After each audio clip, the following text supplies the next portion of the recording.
From West Asia, let's turn to the other conflict zone, the Indo-Pacific. China is on a mission to dominate this region, but the US is fighting back. It is building alliances to contain Beijing. You have the Quad, you have the AUKUS, and now you have a new triad, the US, Japan, and the Philippines. Their first trilateral summit was held on Thursday. Joe Biden hosted his two counterparts at the White House, Fumio Kishida of Japan and Ferdinand Marcos Jr. of the Philippines. Both nations, Japan and the Philippines, are treaty allies of the US. So on paper, Washington must defend them if attacked. But that commitment has always been questioned. Would the US really go to war for Manila? Or for Tokyo, for that matter? Well, on Thursday, Biden set the record straight. He promised to defend both nations. And I want to be clear, the United States defense commitments to Japan and to the Philippines are ironclad. They're ironclad. As I've said before, any attack on Philippine aircraft, vessels, or armed forces in the South China Sea would invoke our mutual defense treaty. That's a very strong statement, especially in the current context. You see, China and the Philippines have maritime disputes. Both claim parts of the South China Sea. Often this has led to standoffs, like Chinese Coast Guard ships firing water jets at Filipino vessels, or ships colliding with each other, or Chinese vessels cutting across Philippine ones. We have seen multiple incidents in the last few months. In that context, Biden's statement is quite important. Plus, it's a political shift for Manila.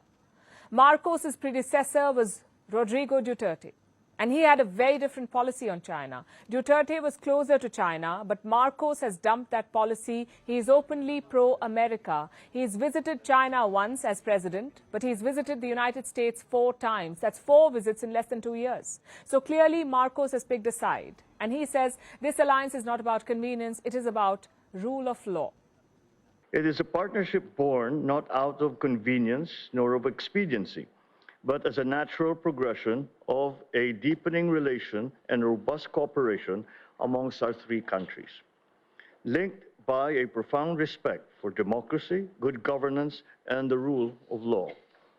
We've seen such groups before, but what they've lacked is political will. Many of them could not even name China in joint statements. So what could they achieve? Is this triad any different? For starters, they've named China. Listen to the joint statement that has come in. And this is what it says. We express our serious concerns about the People's Republic of China's dangerous and aggressive behavior in the South China Sea. We steadfastly oppose the dangerous and coercive use of Coast Guard and maritime militia vessels in the South China Sea. Well, that's a good start. It signals that there is political will to take on China and to name China, especially in Manila. They have a lot more at stake here. The Philippines is closer to China than the US. It's a much smaller economy, and its military is much weaker. Yet Manila is standing up to China, and it has not been intimidated by Beijing's aggression. This week, we saw an example of that. The Philippines took part in a military drill in the South China Sea. Japan, Australia, and the US were also involved. It was the first joint drill by these 4 countries. So Biden likes what he's seeing. He has found a reliable ally to contain Beijing. The question is, how will China see this? They have condemned such groupings in the past. This time, they have called it hegemonic behavior. Some countries outside the region, led by the United States, are constantly cobbling together small groupings in the South China Sea, provoking confrontation in the name of cooperation, showing muscle in the name of peace, and creating chaos in the name of order. This is typical hegemonic behavior. So China is not happy, and most of their anger is against Manila, which raises an important question. Why is Marcos making this pivot? Why is he risking so much to court the US?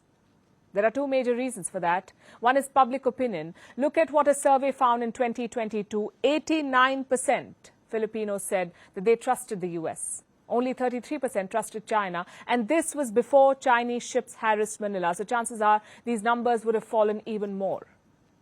The trust in China.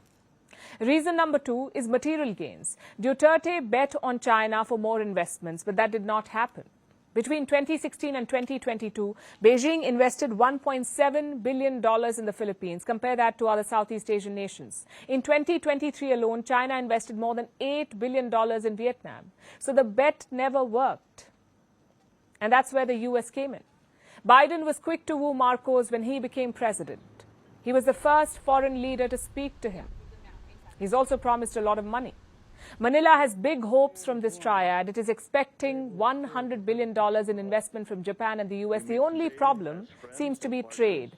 China is still Manila's biggest trading partner. The US is at the second position. But Marcos doesn't seem to care. His position on China is rallying many countries, even India. In 2022, New Delhi sold the BrahMos missile to Manila. Last month, Foreign Minister Jaishankar visited the country. He was in the Philippines. He backed Manila's position in the South China Sea. So the Philippines is emerging as a key player, but it also puts them on the front line. And we've heard American presidents make tall promises before, only to cut and run when crisis came. It's something President Marcos should be mindful of.